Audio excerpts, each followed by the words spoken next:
Good morning, my Figster friends. Well, we're going to wing this today, which I always wing it, never prepare. I wanted to speak to you on a number of subjects, and I thought this was a good, opportune time to begin a new video. I've been working around here at this location for 2 weeks, non-stop, every day, and it's a little exhausting for this old guy. But I pushed myself, and I'm doing all right, making a lot of progress. I've got a huge deck that I'm in the process of staining, gigantic, which I might even put in the video, I don't know. But today I wanted to talk to you about something that I've observed that I thought might answer some of your questions about Breba. Some say Breba, potato, you know how I go with that. But anyway,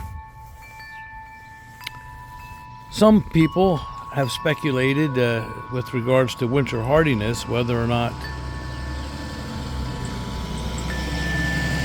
the school bus going by, whether or not the Breba are as winter hardy as the tree itself, or the reverse.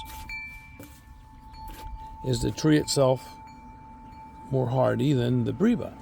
Well, I have an opinion. Everybody's welcome to one. And I would like to review, go over, and talk about my opinion in this matter. And let's take a look. I'm going to offer some supporting evidence to my view on the subject. And let me just say, well, no, I'll hold back on it for a second. Let's take a look at this. This is fun. It's the June 2nd, and right now, it's a lovely day. Or it's the beginning of a lovely day because it's been rainy and cold. My goodness. I've been working under adversity the entire time I've been here, one thing after another. And this is really, except for 1 or 2 days of exception, this is really a big break. It's not raining, it's cold, it's windy, but it's going to warm up to 71 degrees today. And I'm looking so forward to the next week. They're calling for wonderful weather here. Just extraordinary in the low 70s as a high for the day. And I need that to get my work completed. I've got another week or two of work here before I can even begin to relax. These two figs are Breba and Breba. Breba are, of course, for those young fellows and girls that enter the channel, join my channel, and are newbies. They're the figs that grow on last year's wood, and they're called the first crop. Generally, they have characteristics that are different than the main crop figs, which grow on new growth. This stuff here is the new growth. You can see how it's green, all new growth, and you can even see all the figs formulating on this Valle San Juan.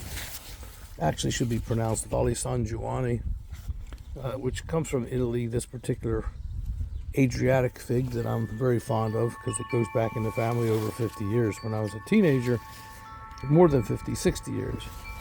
So, you might say, well, okay, what's the big deal about the Breba? So what? These two. Well, I'll tell you what. We had a cold winter in New Jersey in zone 7A. I experienced a lot of dieback, and we're going to go into that. We're going to make some videos. We're going to have some fun with that. We're going to learn some things. But in this zone, which is zone B, I didn't have any dieback. And what I did have, though, and it was cold here. There was snow. There was more snow here this winter, I'm told, than any winter on record. And cold and wind. But what we do have a situation where it was so cold that the Breba, most of the Breba on most of my varieties dropped. Well, they never matured. The Breba set all winter long on the tree, Some trees are noteworthy for their ability to survive the Breba. The Breba survive over the winter better than other varieties. Namely, to mention one that stands out, or two, the Feliciano Bianco I've spoken about in the past, and also Desert King, which are San Pedro types. And we've gotten into that before, and if you have any questions, write in and I'll explain again. But those are the figs that only in this region, because we don't have the fig wasp, they are the figs that only produce Breba, a Breba crop, but no main crop fig, because the main crop fig requires the fig wasp.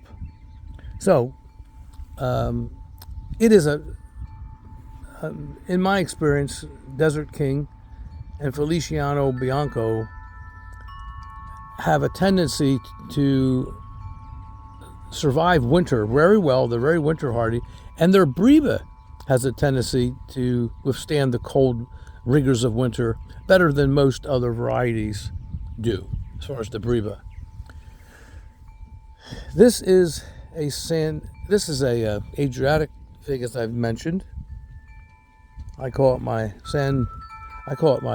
Valley San Giovanni. Sort of a slang in the family. That's how they pronounce San Giovanni. It's a valley in Italy where many of my ancestors came through there. And my grandfather, particularly, who was a fantastic gardener. It's in his blood, just like me. Anyway, let's get down to the point. I showed you two Breba. That's all there is. They dropped off. They didn't survive. Only two. And this is a Adriatic it's just a better Adriatic for Breba.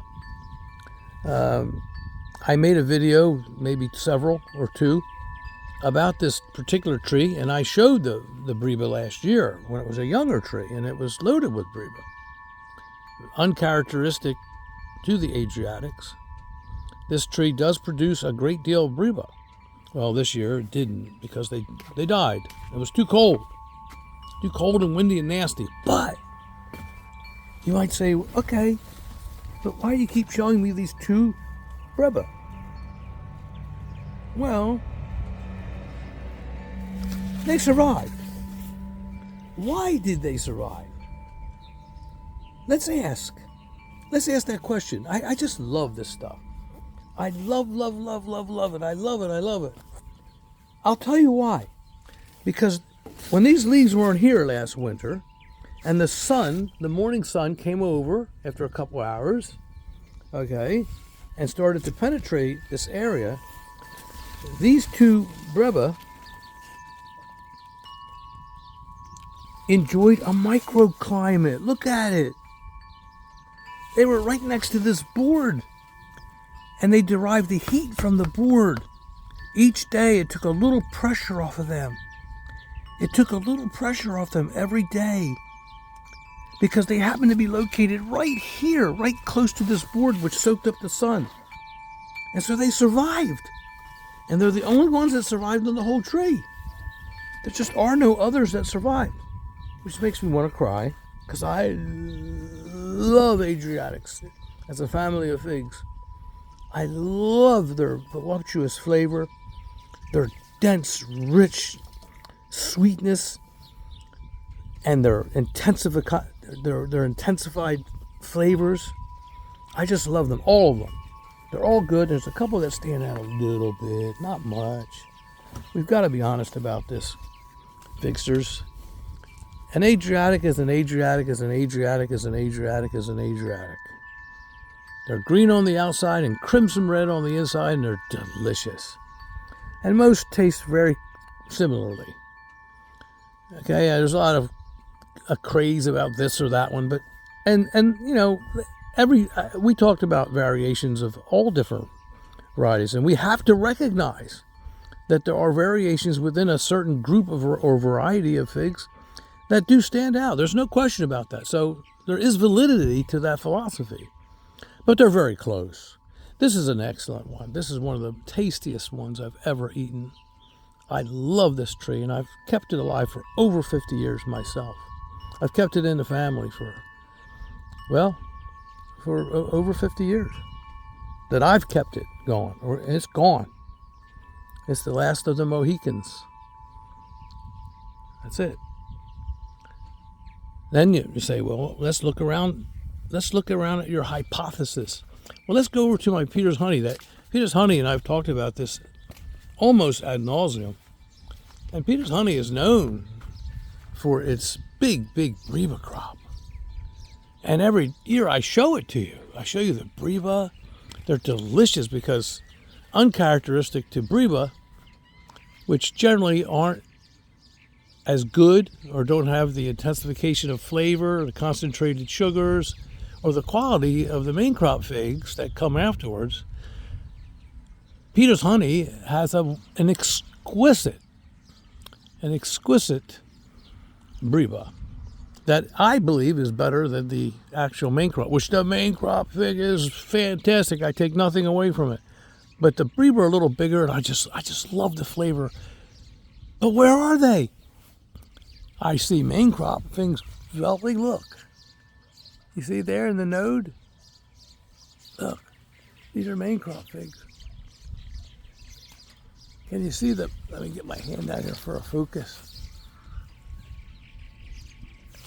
And this tree is going... Look at this. Look at these. Look at these main crop figs. It's going to be loaded as it is every year I show it to. It's going to have so many... Look at them all. Hundreds. And this is not an exaggeration. When I tell you hundreds, I mean hundreds and hundreds of figs here.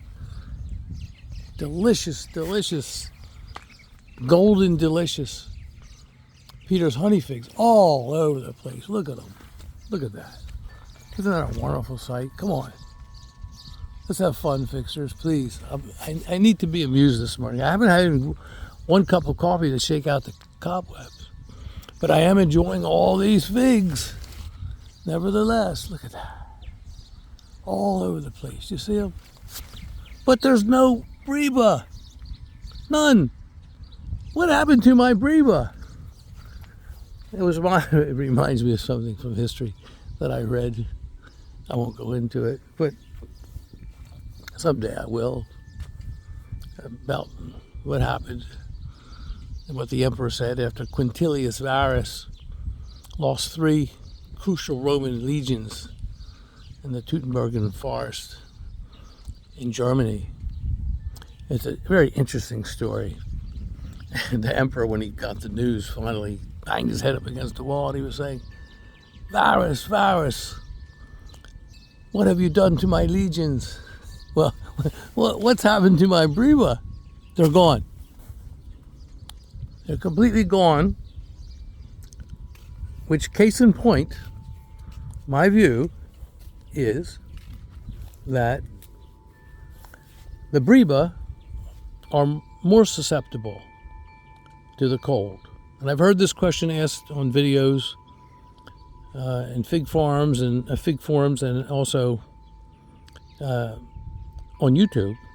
This question asked over and over again: what is hardier, the Breba or the tree? I have had it happen to me over the decades that my Breba were lost, but my tree survived. And here's a case in point. I'm showing you the intricacies of nature. I'm presenting them to you in a fashion that should be convincing and that goes well with my hypothesis that the Breba are not as tolerant to the cold, quite as tolerant as the tree itself.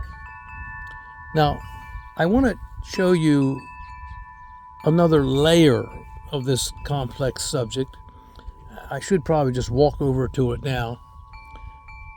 Before I do, let me just momentarily introduce that what I'm doing here is, this used to be XL.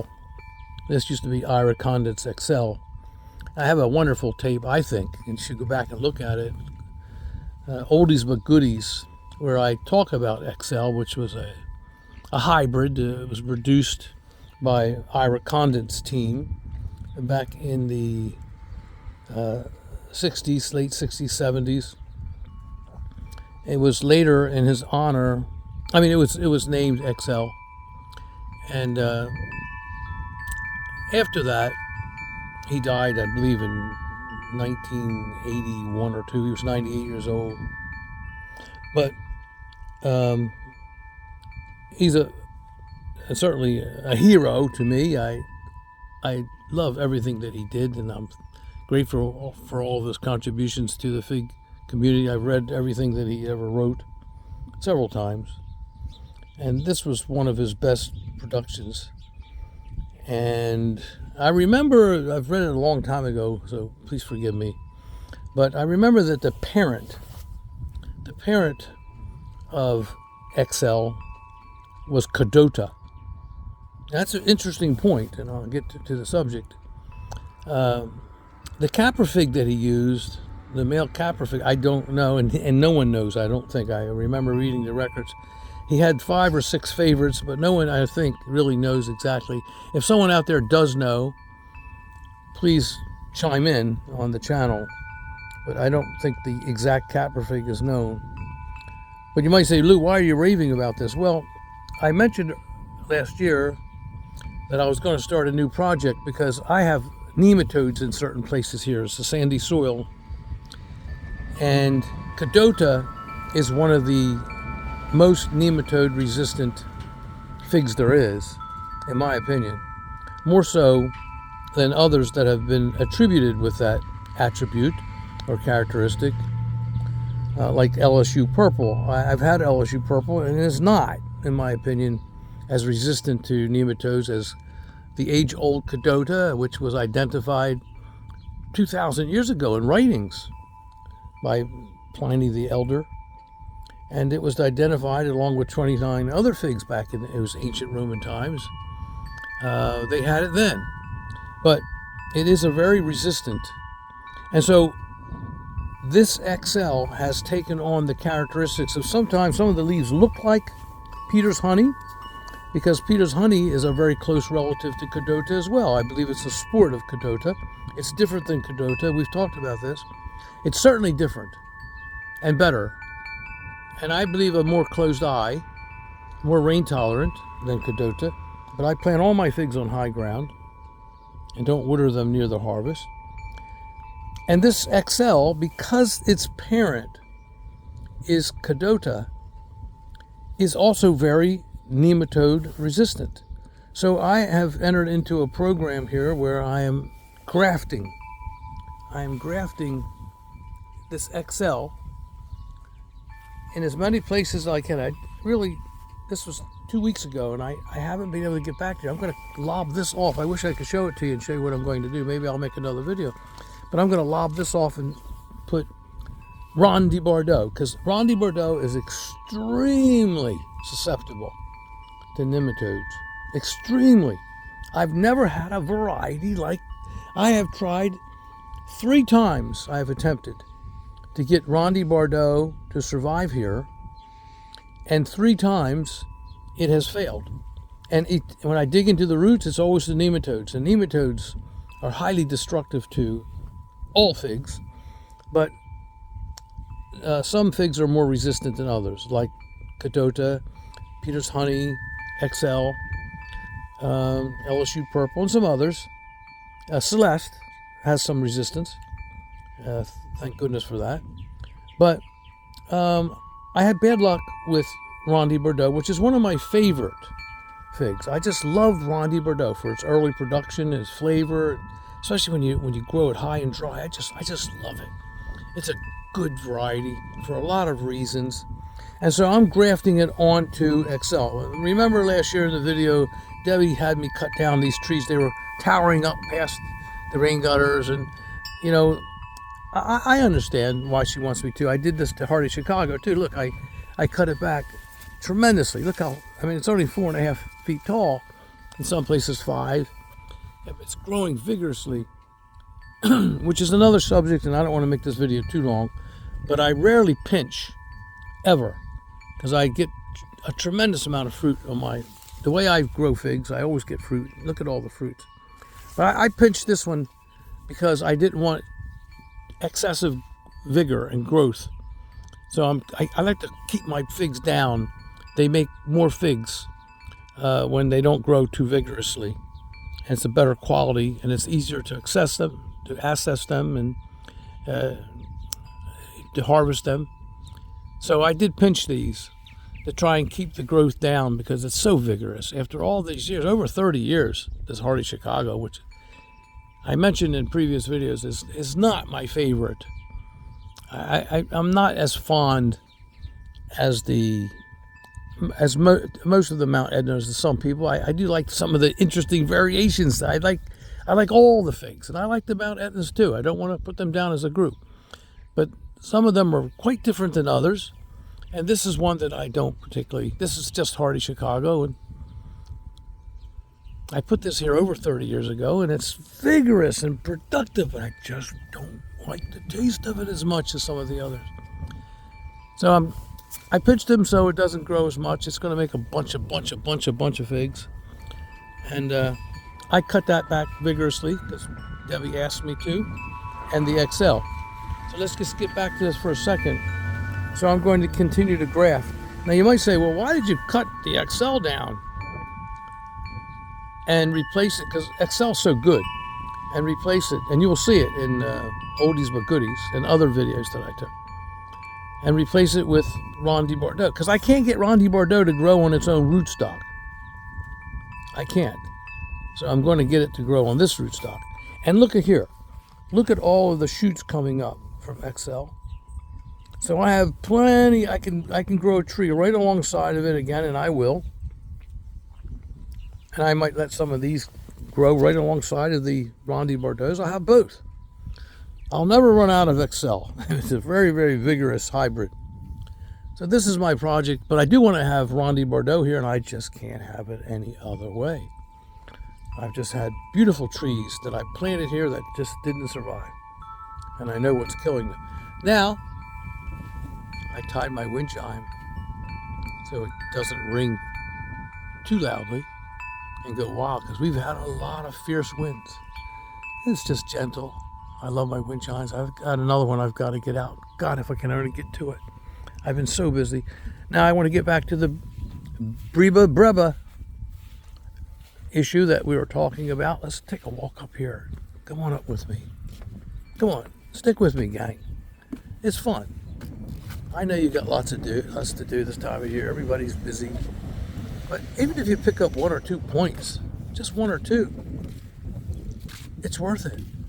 And besides, it validates the purpose that I must feel to continue making these videos. I have to feel, I have to know, I have to have validation that you guys are interested in what I'm saying, and that you're picking up a point here and there. And I think you do. Okay? And I enjoy this. But once my usefulness to you has run out, then I won't make any more videos. Because what's the purpose of it? So in keeping with purpose, please watch my videos. Take the time to watch them. I know they're lengthy sometimes, but like I said, and I'll reiterate, if you pick up 1 or 2 points each time, it's worth it. It's worth it. Okay, so where are we? 23 minutes already. Okay, I'm going to keep moving, then we'll cut this short. I'm just going to mention this. Look at all the figs on this. This is JH Adriatic, and it's loaded with main crop figs. There's no Breba. This one doesn't produce much Breba ever. Like I said, the Valley San Juan does. But let's go over to this magnificent, always magnificent, Desert King. And I like to call it Desert King because I think that's the proper name that was given to it many, many decades ago when it was discovered in California and was a sensation for a couple of decades. But then it lost some of its popularity because in areas in California there where there weren't any fig wasp, they realized that the main crop fig needed caprification, and especially when the figs spread to other areas where there were no fig wasps, there was a limitation to only the Breba crop, like these babies. And you might say, okay, Lou, look, You've got Breba here. By the way, these have been wind damaged. I mean, they've been not damaged, but they've been beaten up by the wind like you can't believe it. It's been fierce here. There was tornado watches the other night. But look in here, you can see some Breba. You see them in there? How lovely. How beautiful, isn't it? Come on, come on. Wake up, everybody out there. I know it's early in the morning. It's June the 2nd. But enjoy the beauty, the splendor, the magnificence, the spectacular grandeur of this tree. And all the fig trees, because I love them all. This is taking a beating. Look at all those figs. This is another Celeste that I've chosen from the area. It's a variant. It's a smaller variant and very rich and delicious. And it's going to be so loaded with figs. It's just unbelievable. But let's get back to this. You say, well, wait a minute. You've got Breba here. You've got plenty of them. You know, the first crop figs. So how does that fall in with your hypothesis today that the Breba are more susceptible to the cold and commonly drop off? And sometimes the main crop fig survives, the tree itself, but the Breba don't carry over through the winter and mature in the summer. Well, here's the point. There's hardly any Breba on this tree. There's just, I mean, compared to other years, this tree is loaded. And you can look at the videos, go back and look at them. I mean, 4, 5, 6 times more Breba than now. And a lot of these branches are completely devoid of the first crop figs. Completely. Look at this whole branch here. It's a huge branch. It's got one Breba on it. One. But that would have 30. Now, take my word, but go look. Always verify, I guess. Trust but verify. Go back and look at my videos and you'll see that every year, typically, this tree has a great abundance. Let's go around to the other side, too. I'm going to put you on pause for 1 second.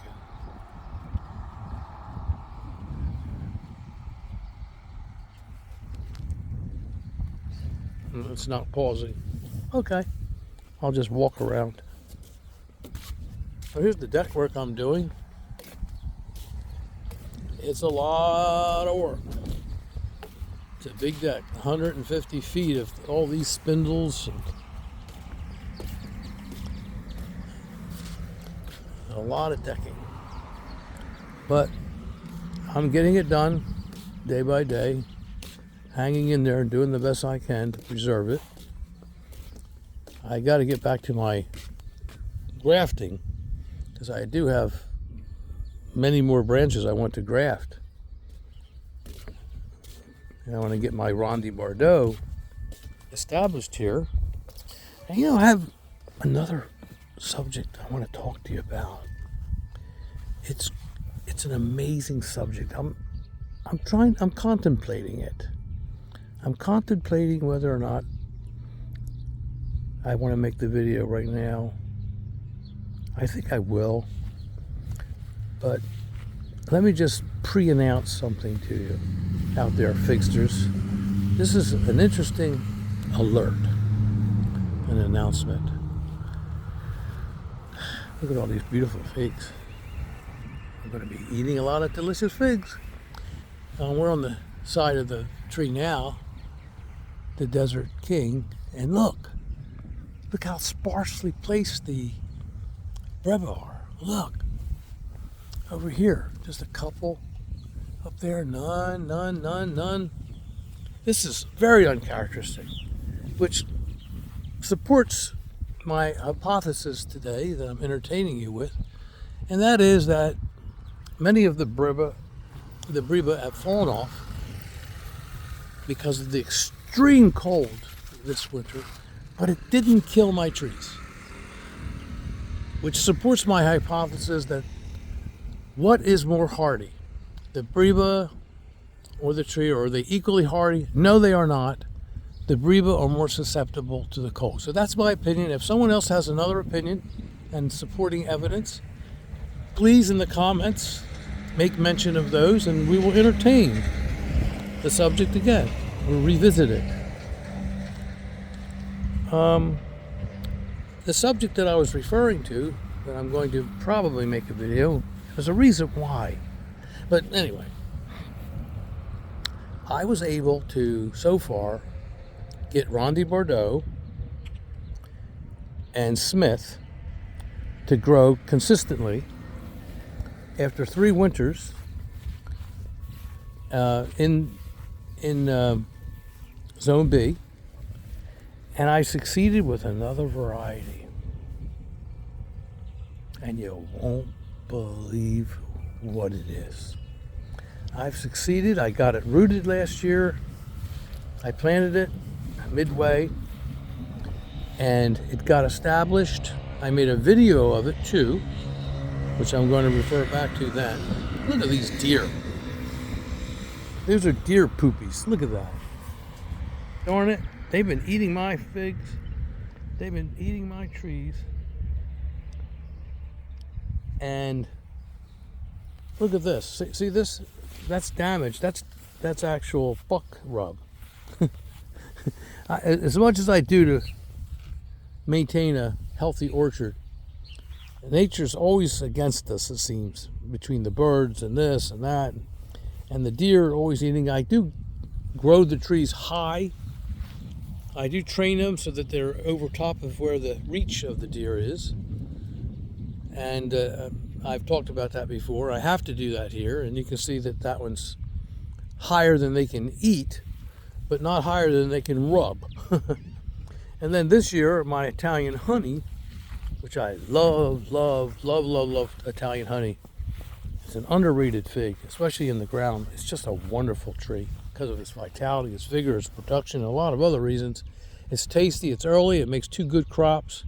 All the Breba, by the way, are gone, which again supports my hypothesis. There are no Breba this year on this Italian honey. But didn't the deer come along? Look at that. Will you look at that? Didn't they come along and the buck rubbed that tree? Gosh, this whole side. And I just wish they'd stay away. But I'm training this tree so it's high. Look how high it is. So it's out of the reach of the deer, and it's successful. So it'll survive. And look how many figs it's making. Look at all these delicious Italian honey figs that I'm going to look forward to this summer. Look at that. They're all over the place. On every branch, on every nook. They're just all over the place. Look. I'm excited. Am I excited? Yes, I'm excited. And I haven't had my coffee yet. And I can't wait to get in the house and talk to Debbie and have breakfast and coffee today on this beautiful, beautiful day. But I'm going to be working on that deck over there. Gosh, do I have a lot of work to do today, gang. Okay, I'm going to wrap this up pretty soon. Look at all the figs on this, Figsters. Look at that. All these little baby, I call them baby figlets. Look at the baby figlets all over this tree. Wow, we're going to have a lot of figs. Let's go over here. I'm going to talk about the Palmo. This is Teramo unknown.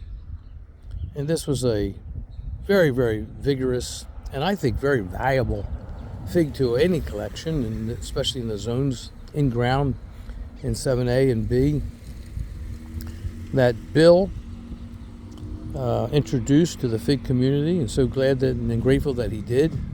He discovered this fig. Bill, off the beaten path nurseries near Lancaster, Pennsylvania. And this is a tree that I've grown, and I've made videos of this. I've grown it in pots. I've had it in the ground in 7A. This is 7B. And look at all the little figlets. Look at all the figlets on this tree. Look at them all over the place. It fruits so abundantly. And, you know, it has some similarities to Celeste. But it's definitely markedly different than Celeste too. And it's a very interesting cultivar that I am very, very excited about every year because they're delectable. They're delicious. It's a hardy tree, as you can see. It stands out here on its own. It doesn't make any Breba. Not here. Maybe because of the cold. I think there's been one or a few now and then. But it's mostly a main crop fig. And look at all those little figlets. Look, can you see them? Can you see the figlets all over this tree? Look at that. Look at over here. Let's take a look. This is amazing. Look at all those figlets. And I get a net over this tree so the birds don't eat them. And I'll tell you, I let them almost dry on the fig tree. I let them get sweet and shrink a little, and the flavor becomes intensified. And I have a feast with these figs. I love these figs. Of course, I love all my figs. I know. But that's what's fun, the variation. Not always the same old thing, the berry figs, the Mount Etnas. I mean, I like the Mount Etnas. I like the berry, but I like variations. This is a variation. This is not a Mount Etna fig. It's a unique fig. And it's very, very good in its own right. It has merit. Look at that big, beautiful leaf. Isn't that interesting? Look at that. God, what a pretty day it is. All right, gang. I don't want to wear this out. I'm having fun. I hope you've learned a point or two. We talked about the Breba. It's debatable. Please write in. Gosh, I'm reminded of the work I have to do today. But what a beautiful day to commence work. And so I'm looking forward to it, actually. And with that, thank you for visiting. Let's take a walk over here. Let's take a walk here. What a beautiful day. Beautiful, beautiful, beautiful, beautiful day. Let's go over here. Yesterday I was observing in the meadow a couple little turtles that recently hatched. They were so cute, scurrying about. And I was looking at the crabs and the fiddler crabs and the blue claw crabs. 2 nights ago, I was out here with a light on the deck, and the tide was high. It's low right now. And there were 2.5, well, not 2.5, more like 1 3/4 inch shrimp. A bunch of shrimp all scurrying about. I had the light on them, so I observed them for a while. I like to observe nature. This is what I call the wild rice. It's probably not what it really is, but it does make sort of like a rice in the fall and drops off the seeds, and so they're replenished every year. This is all getting green now. It turns dry in the winter, and you can see the green coming in. You see the green coming in there? This will all be real green. It's very beautiful in its own right. Things are. Nature is a wonderful thing. It's a beautiful thing. I so enjoy to engage. Honestly, it occupies many, many, many hours of my life. Just observing nature and appreciating it and my place in it. It's fun. I'll take you for a little walk. For those of you that are only interested in figs, probably time for you to drop off. I'm going to be dropping off myself in a minute, but let's just hold for a second. Here we go again. On this side, you can see down there. It's quite a ways down there. I don't see the fiddler crabs right now. Maybe I can get some close-ups for those of you that might be interested in another facet of nature. I don't see them right now. I'll have to make another video when they're out. Certain tides bring them out and are scurrying across the surface of the meadow, and I'm not seeing them right now. But there's mussels here, there's oysters here, there's clams down there. Turtles frequent this area. There's always blue crabs here. I catch them sometimes in traps. Let's see what's down this way. I see some oysters. I've been doing some work down there on the deck. I've got some cinder blocks to stand on down there. I've been painting. It's hard work, the hardest work I think I've ever done, especially at my age. But I don't quit. I refuse. I refuse to quit. I just keep on going. Unfortunately, nature has been good to me, and I don't have anything really to complain about, except the weather sometimes that impedes my progress and a pain here and there. But I keep on going. Isn't this lovely? I don't see too many things of interest right now. I don't see any blue claw crabs down there.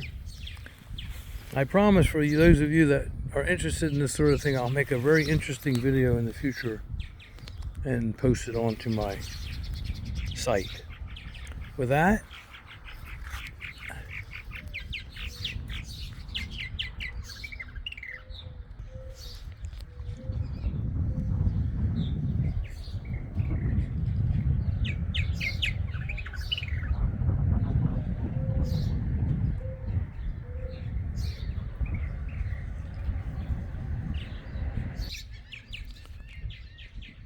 here I'm straightening out my fish cleaning bench. The weight of it had bent out the railing, so it was crooked, so I've devised a way to straighten it. Came up with this cable system with the turnbuckles, and I've been working on this for several days now. And I've straightened the wall out. As you can see, it's pretty darn straight now. Pretty darn straight. So now I'm securing it with a system of clamps and other ideas that I formulated over time. And my efforts have been rewarded with success, which I always like. Hold on one second. One more thing. Let's end this video the way it should be ended, on the subject that I began with. Let's talk about pigs again. And we will end this video with a gorgeous last look at this magnificent tree, which is going to furnish me with a gigantic harvest this year of delicious, voluptuously sweet, rich, and enjoyable, immensely enjoyable figs. Figs, for what it's worth. My favorite subject, my favorite hobby. Figs. That's what it's all about. Figs. Figs. I love it. I love them. I can't wait. Look at that. Look at that. Look at all these delicious figs. And with that, thanks for joining me. I always enjoy your visits. I hope you've learned a point or two. And if you didn't, well, you had some fun, I hope. We had a little bit of fun. I'm going to go in and get some coffee and shake out some cobwebs. I'm ready to roll. This is a beautiful day. I'm enthusiastic. I'm going to do more grafting. I'm going to do work on the deck more. Good day.